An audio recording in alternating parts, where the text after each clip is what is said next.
Kenalkan, nama saya Firia Zahra dari kelas L1 Indralaya dengan NIM 070112824291157. Di sini saya ingin menjelaskan mengenai esai saya yang berjudul Pentingnya Pendidikan Karakter untuk Generasi Muda. Sebelumnya, apa sih definisi pendidikan karakter? Pendidikan karakter adalah proses pembelajaran yang bertujuan untuk membentuk dan mengembangkan sifat nilai serta perilaku positif pada individu agar mereka memiliki kepribadian yang baik, bermoral, beretika, dan bertanggung jawab. Pendidikan ini tidak hanya berfokus pada penguasaan ilmu pengetahuan dan keterampilan, tetapi juga pada pembentukan karakter yang kokoh seperti kedisiplinan, kejujuran, tanggung jawab, kerja keras, dan rasa hormat terhadap orang lain. Mengapa sih pentingnya pendidikan karakter untuk generasi muda? Generasi muda saat ini dihadapkan pada berbagai pengaruh budaya asing yang dapat mengikis identitas nasional jika tidak diimbangi dengan fondasi karakter yang kuat.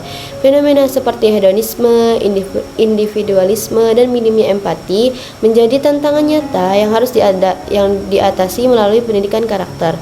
Pendidikan karakter tidak hanya bertumpu pada pendidikan nilai-nilai moral, tetapi juga mencakup aspek-aspek seperti kedisiplinan, tanggung jawab, kejujuran, kerja keras, dan rasa hormat terhadap orang lain. Nilai-nilai ini menjadi penopang utama dalam membangun generasi muda yang mampu menghadapi tantangan zaman dengan bijaksana. Pentingnya peran keluarga dan sekolah dalam pendidikan karakter. Yang pertama ada peran dari keluarga. Peran keluarga yang pertama harus menjadi teladan. Orang tua harus menjadi contoh dalam sikap dan perilaku. Yang kedua, keluarga harus menanamkan nilai moral kepada anak-anak, seperti mengajarkan nilai-nilai seperti kejujuran, tanggung jawab, dan empati sejak dini. Yang ketiga ada pembinaan dan pengarahan. Orang tua harus memberikan bimbingan yang konsisten, bukan hanya hukuman kepada anak-anak. Yang terakhir ada lingkungan yang mendukung. Keluarga harus menciptakan suasana yang penuh kasih sayang dan komunikasi yang baik.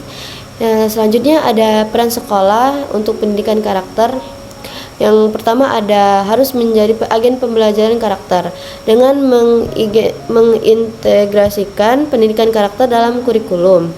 Dan yang kedua ada sekolah harus melakukan kegiatan ekstrakurikuler dengan mengembangkan karakter melalui aktivitas seperti olahraga dan seni.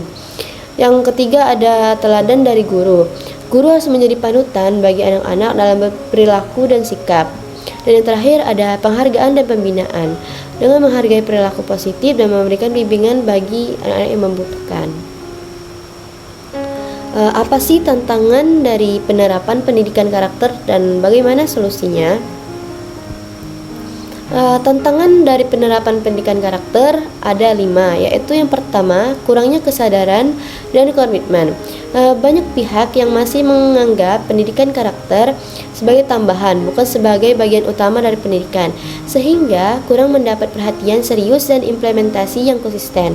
Yang kedua, ada fokus yang berlebihan pada aspek kognitif. Sistem pendidikan cenderung lebih menilai kemampuan akademik atau pengetahuan daripada sikap dan perilaku siswa, sehingga pengembangan karakter sering terabaikan dalam evaluasi dan pembelajaran. Yang ketiga ada pengaruh teknologi dalam media sosial. Konten negatif di internet dan media sosial dapat mempengaruhi pola pikir dan perilaku remaja, mengarah pada perilaku yang tidak sesuai dengan nilai-nilai karakter yang diharapkan. Dan yang keempat, ada perbedaan nilai dalam masyarakat. Nilai-nilai yang diajarkan di sekolah atau keluarga kadang bertentangan dengan norma sosial atau budaya populer di masyarakat seperti hedonisme atau materialisme yang dapat membingungkan anak dalam mengembangkan karakter yang baik. Dan yang terakhir ada kurangnya sinergi antara keluarga, sekolah, dan masyarakat. Kurangnya kerjasama yang efektif antara keluarga, sekolah, dan masyarakat dalam mendukung pendidikan karakter menghambat terciptanya lingkungan yang konsisten dalam mendidik dan membentuk karakter anak secara menyeluruh. Dan bagaimana sih solusinya dari tantangan tersebut? Yang pertama ada integrasi pendidikan karakter dalam kurikulum. Dengan menyusun kurikulum yang mengintegrasikan pendidikan karakter, menyeimbangkan aspek kognitif dan afektif. Dan yang kedua ada pelatihan dan pengembangan guru. Dengan memberikan pelatihan dan modul untuk guru-guru dalam mengajarkan nilai karakter di kelas. Dan yang ketiga ada meningkatkan kesadaran dan komitmen. Menyelenggarakan kampanye pendidikan karakter yang melibatkan keluarga, sekolah, dan masyarakat. Yang keempat ada pengawasan dan literasi digital. Dengan meningkatkan literasi digital, siswa untuk menyaring konten negatif dan mengajarkan etika dengan bermedia sosial. Yang terakhir ada sinergi keluarga, sekolah, dan masyarakat. Dengan meningkatkan komunikasi dan kolaborasi antara keluarga, sekolah, dan masyarakat dalam mendukung pendidikan karakter. Kesimpulannya, pendidikan karakter memiliki peran yang sangat penting dalam membentuk generasi muda. Tidak hanya cerdas secara intelektual, tetapi juga memiliki kepribadian yang kuat, bermoral, dan beretika. Di tengah tantangan globalisasi, kemajuan teknologi, dan perbedaan nilai yang berkembang di masyarakat, pendidikan karakter menjadi fondasi utama dalam membangun individu yang bertanggung jawab, empatik, dan memiliki komitmen terhadap nilai-nilai luhur bangsa.